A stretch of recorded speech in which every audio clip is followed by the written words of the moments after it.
भगवान नाम का जप, भगवान का ध्यान, सत्संग और दुखी आदमी की सहायता, इन सिद्धांतों में किसी का मतभेद नहीं है।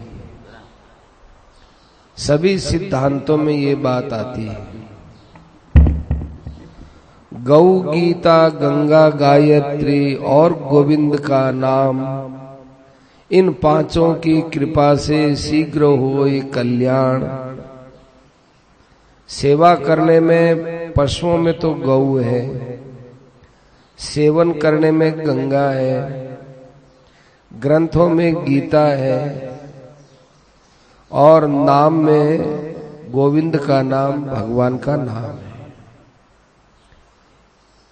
कल्याण हो जाएगा, इतने मात्र से कल्याण हो जाएगा। जब ही नाम हृदय धरा भया पाप का नाश, मानो चिनगी आगगी परी पुराने घास। सुमिरी पवन सुत पावन नामू, अपने बस करी राखे रामू। अपतु अजामिलु गजु गिन काऊ, भय मुकति हरि नाम प्रभाव। हनुमान जी की तो बात ही क्या है, अजामिल और गणिका की मुक्ति हो गई भगवान के नाम उच्चारण मात्र से।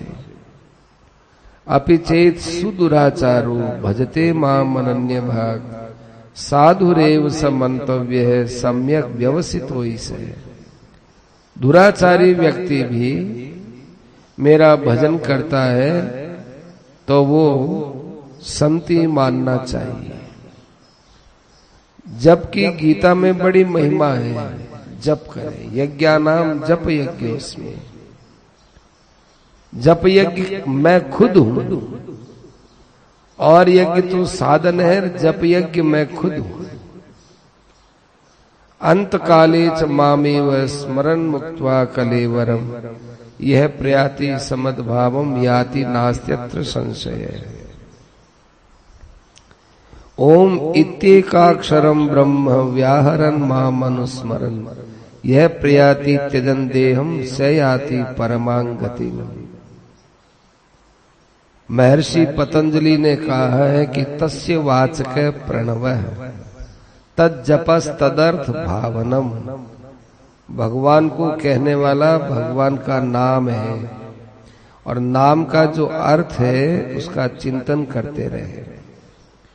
सारे शास्त्रों में, महाभारत में, मनुस्मृति आदि में ये बात आई है कि ब्राह्मण और कुछ न करे पर भगवान नाम जप से उसे सिद्धि प्राप्त होती है।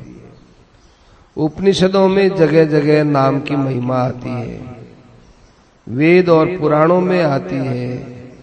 रामायण में तो बड़ी बात कह दी कि राम से बढ़कर राम का नाम है।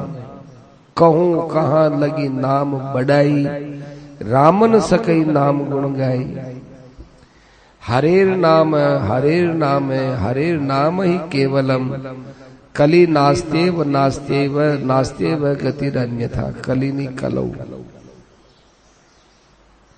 कलौ नास्तेव नास्तेव नास्तेव गतिरन्यथा।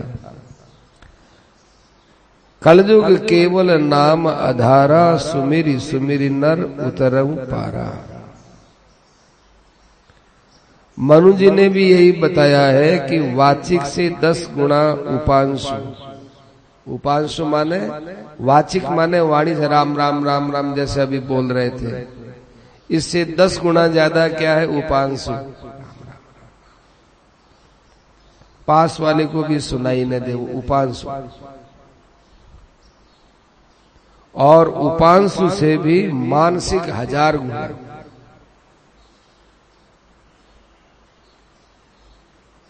ये तो वाचिक से 10 गुना उपांशु और उपांशु से 1000 गुना लाभ देने वाला मानसिक जप है। गीता में पहला अध्याय तो भूमिका है और दूसरे अध्याय से 18वें अध्याय तक इसका वर्णन है। बीच में उपासना कांड में तो मुख्यता से वर्णन है कि रात दिन भजन करो, मां मनुस्मर।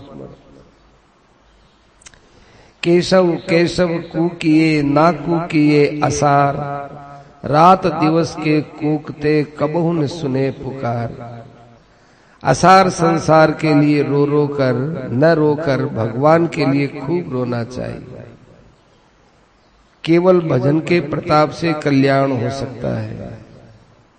अंतःकरण शुद्ध होकर कल्याण होगा। जो मुक्ति चाहते हैं उसे भगवान मुक्ति देते हैं, ज्ञान चाहते हैं उसे ज्ञान देते हैं। तेषाम सतत युक्तानाम तमेव शरणम गच्छ सर्वभावेन भारत। ज्ञान भी भगवान की कृपा से अपने आप होता है। राम नाम मणि दीप धर जिय देहरी द्वार।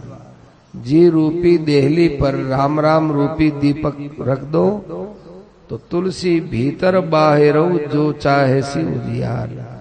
उसको भीतर में ज्ञान का प्रकाश और बाहर का व्यवहार राग द्वेष से रहित होगा। बाहर का प्रकाश क्या है? हमारे व्यवहार में झूठ कपट आता है, ये नहीं रहेगा। अंदर में ज्ञान की दीप्ति रहेगी। इसलिए भगवान का नाम जप करते रहना चाहिए। सर्वस्य चाहम हृदय सन्निविष्ट, मैं सबके हृदय में अंतर्यामी रूप से स्थित हूं। भगवान का भजन सारे उपदेशों का सार है। अतः असार संसार से वृत्तियों को हटा करके भगवान के नाम में लगाओ। चाहे ओम का उच्चारण करो, चाहे राम का उच्चारण करो, चाहे कृष्ण का उच्चारण करो, सब परमात्मा के वाचक हैं। अतः मनुष्य को सारा जीवन भगवान के भजन ध्यान में ही बिताना चाहिए। चार चीजें प्रधान हैं। एक तो सेवा, एक संयम, एक साधना और एक सत्संग।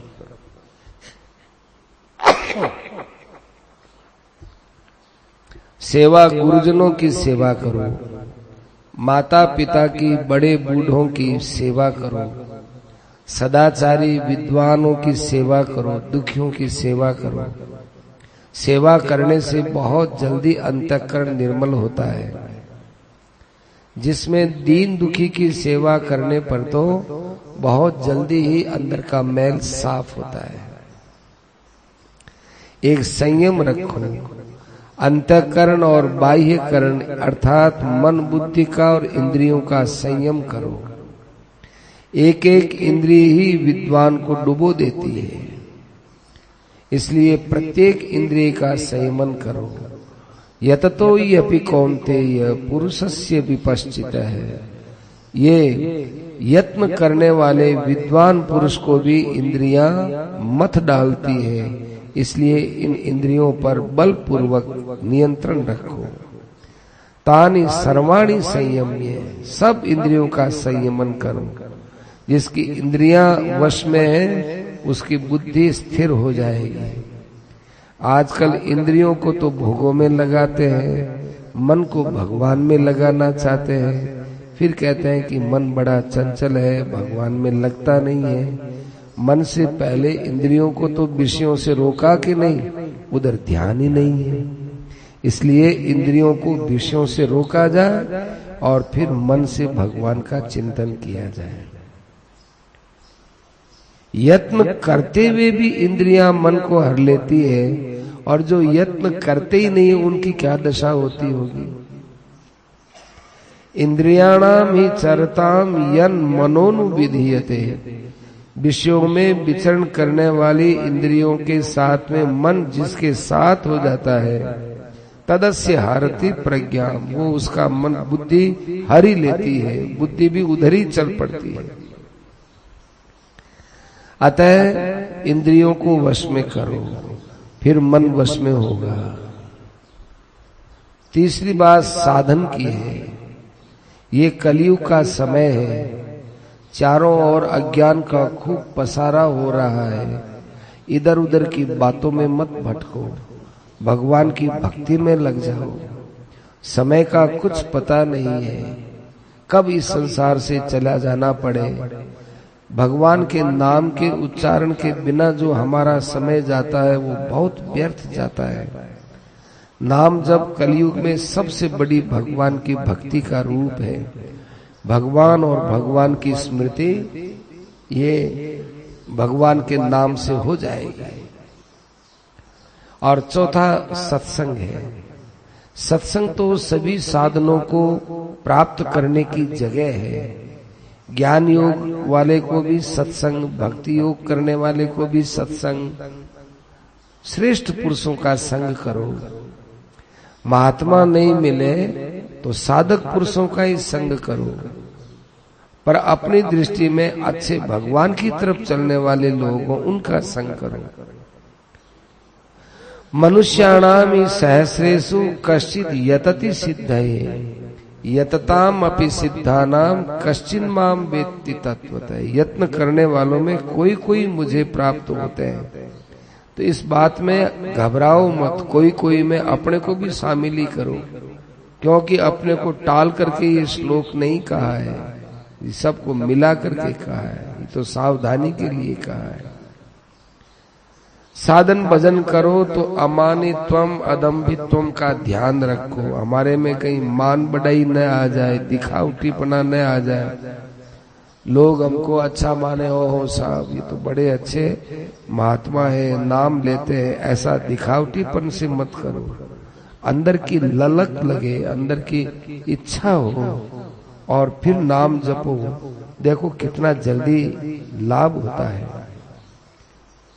जैसे आयुर्वेद में घी को आयु बढ़ाने वाला कहा है, घी कर दिया यार,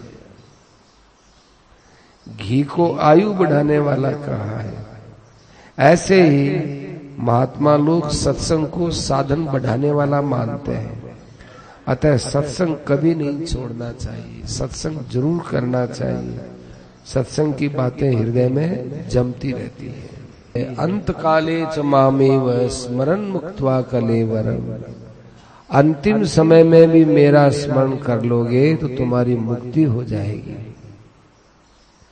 भगवान कहते हैं मनुष्य शरीर पाकर भी यदि इसका कल्याण नहीं हुआ तो मरते समय तो कैसे न कैसे ही किसी न किसी उपाय से नाम ले ही लो तो कल्याण निश्चित हो जाएगा। भगवान ने नियम बना दिया कि मरते समय कल्याण कर लेगा तो वो नाम ले लेगा तो कल्याण हो जाएगा। कितनी छूट दी है। अरे फांसी पर मरने वाले व्यक्ति को भी इच्छा पूर्ति की जिम्मेवारी गवर्नमेंट करती है। अतः भगवान ने भी जीवन यात्रा की समाप्ति के समय और विशेष कानून बना दिया कि मरते समय मेरा स्मरण कर ले तो मुझे प्राप्त होता है। कि इसमें संदेह मत करना। ये काम, ये बात क्यों कही कि लोग देखते हैं कि भाई हमारे कर्म तो अच्छे हुए नहीं, अब थोड़ा सा समय बचा है, इसमें नाम लेंगे तो क्या हो जाएगा, जिंदगी तो हमारी पापों में चली गई। तो ये शंका हो जाती है अपने कर्मों को देखकर, दूसरे के कर्मों को देखकर, अरे इसने जीवन भर पाप किया, अब नाम लेने से क्या होता है। भगवान कहते हैं इस विषय को आप जानते नहीं हो, मैं जानता हूँ, इसलिए कोई शंका मत करो। मरते समय जो नाम लेता है वो मुझे प्राप्त होता है, आपको शंका करने की जरूरत नहीं है। साथ में भगवान ने एक कानून भी बनाया है, यम यम वापि स्मरण भावम त्यजत्यन्ते कलेवरम तम तमे वैति कौन्तेय सदा तद्भाव भावित है। मरते समय जिस जिस भाव का स्मरण करते हुए मरता है वह उसी भाव को प्राप्त होता है। अंत काल में जिस चेतन की स्मृति हुई तब तो वो वैसा ही चेतन जीव हो जाएगा, पर यदि जड़ पदार्थ की स्मृति हो गई तो वो उस स्थान में चला आएगा। जैसे किसी को मरते समय में मकान की याद आए कि ओहो ये मकान मैंने बनाया था और मैं छोड़ के जा रहा हूँ, ऐसे मकान की स्मृति हो जाएगी तो मकान में रहने वाली चींटी बनोगे या चूहा बनोगे या और कुछ उस मकान में रहने वाले प्राणी बनोगे। पर भगवान की स्मृति होगी तो भगवान की प्राप्ति होगी। कितनी ऊंची बात है। कहाँ तो मकान में चींटी चूहा आदि बनना और कहाँ भगवान की प्राप्ति होना। इसलिए तस्मात् सर्वेषु कालेषु माम अनुस्मर। भगवान कहते हैं ये मन बुद्धि मेरे अर्पण कर दे। अर्पण करना क्या है? भगवान का ही चिंतन करना और भगवान का ही निश्चय करना। नियतात्म भी सगुण साकार निर्गुण निराकार सगुण निराकार सब भगवान ही भगवान है। भगवान कृष्ण का ही ध्यान है। निराकार भी भगवान का ही कृष्ण का रूप और साकार है ये भी भगवान कृष्ण का स्वरूप। अधियज्ञ मैं ही हूं। अब नियतात्म पुरुषों को किस तरह जाना जाता है? अभ्यास योग युक्तेन चेतसा नान्य गामिना। परमेश्वर के ध्यान को अभ्यास के साथ जोड़ दो। अभ्यास करते रहो, परमेश्वर को प्राप्त हो जाओगे। अनन्य चेता सततम। अनन्य भाव से जो मेरा चिंतन करते हैं वो उनके लिए मैं बड़ा सुलभ रहता हूं। सगुण निराकार और निर्गुण निराकार दोनों ही साधन कठिन है, परंतु सगुण साकार साधन सरल है।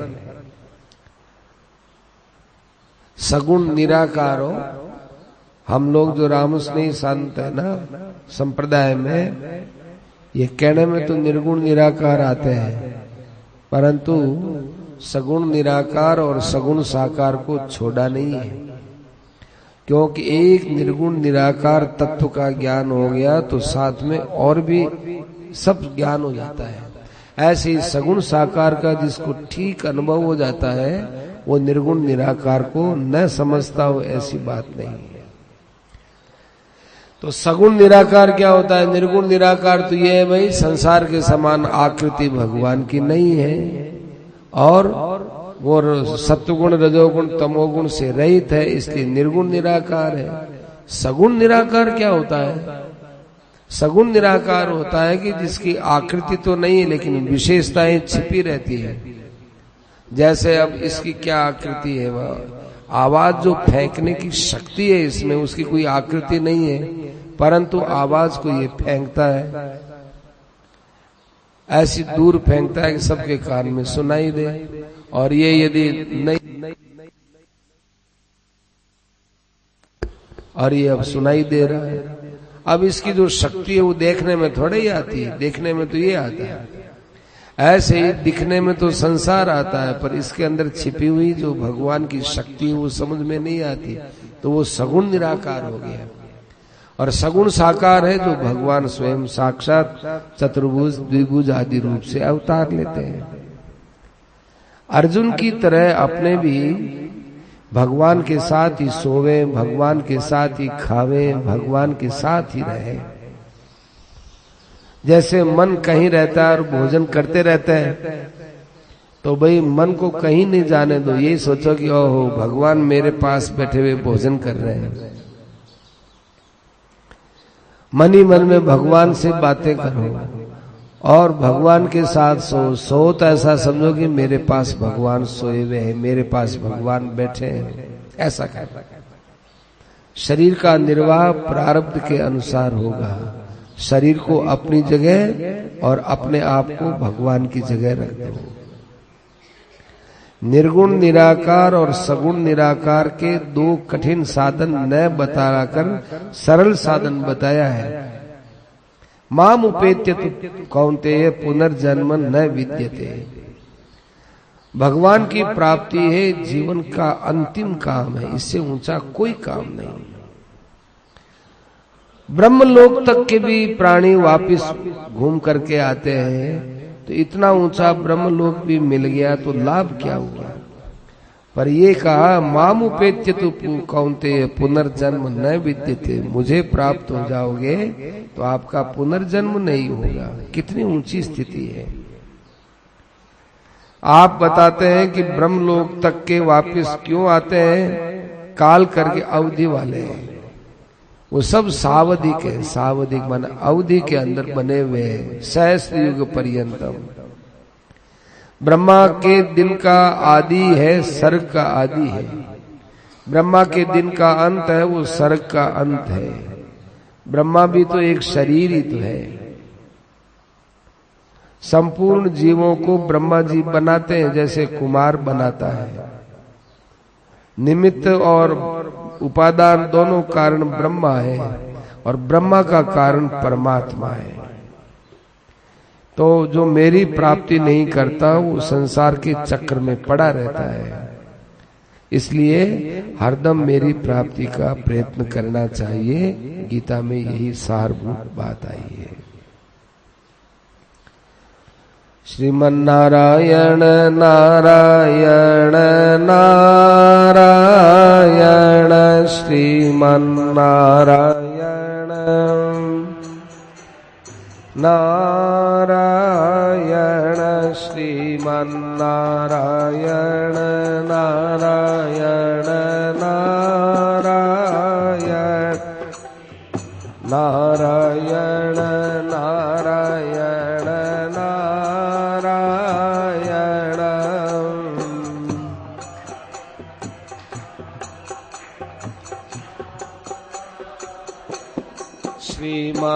श्रीमन्नारायण नारायण नारायण श्रीमन्नारायण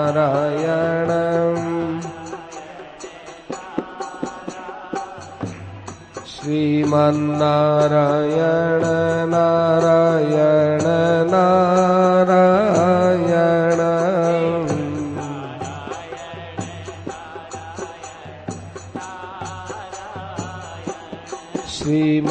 श्रीमन्नारायण नारायण नारायण